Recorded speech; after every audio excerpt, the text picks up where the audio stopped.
नमस्कार, लोकसंदेश न्यूज चॅनलमध्ये आपलं स्वागत आहे।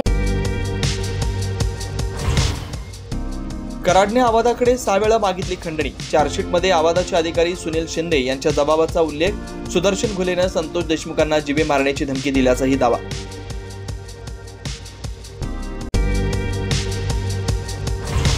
वाल्मिक कराडकडून तिसऱ्यांदा खंडणीची मागणी, तर धनंजय मुंडे यांच्या परळी कार्यालयातच आवादा अधिकाऱ्यांच्या जबाबात स्पष्ट उल्लेख। धनंजय मुंडेंना 6 आरोपी करण्याच्या मागणीचा दमानिया यांच्याकडून पुनरुच्चार।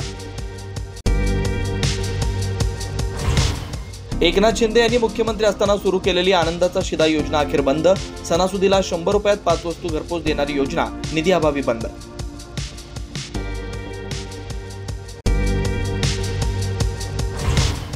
मशिदींवरील भोंग्यांवर विधानसभेत चर्चा। डेसिबल मर्यादा भंग करणाऱ्या भोंग्यांवर स्थानिक पोलीस कारवाई करतील। मुख्यमंत्री फडणवीसांचे निर्देश। रात्री 10 ते सकाळी 6 पर्यंत सर्व भोंग्यांवर निर्बंध।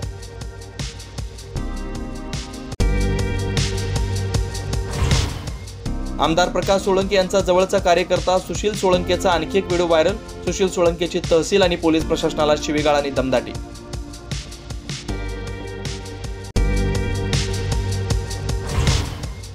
सतीश उर्फ खोक्याचा बीड जिल्हा आणि सत्र न्यायालयात अटकपूर्व जामिनासाठी अर्ज। जामीन अर्जावर उद्या सुनावणी। खोक्याच्या अटकेसाठी पोलिसांच्या 2 टीम रवाना।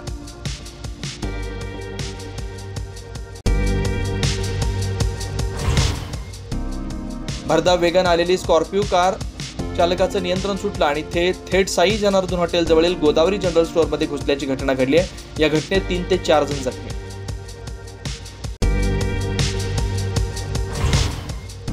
औरंगजेबाची कबर अरबी समुद्रात फेका, माजी आमदाराची मागणी। सांगलीमध्ये हिंदू एकता आंदोलन आक्रमक।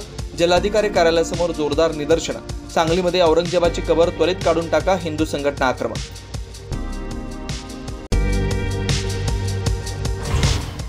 देवळाई परिसरात 5 दुकानांना भीषण आग लागली व त्यातच गॅस सिलेंडरच्या स्फोटामुळे परिसर हादरून गेला। सर्व दुकाने, दुचाकी व सायकल जळून खाक।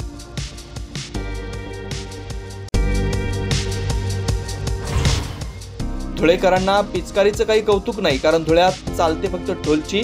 संपूर्ण उत्तर महाराष्ट्रात ख्याती असलेली धुळ्याची होळी आणि ही डोलचीची बातच न्यारी।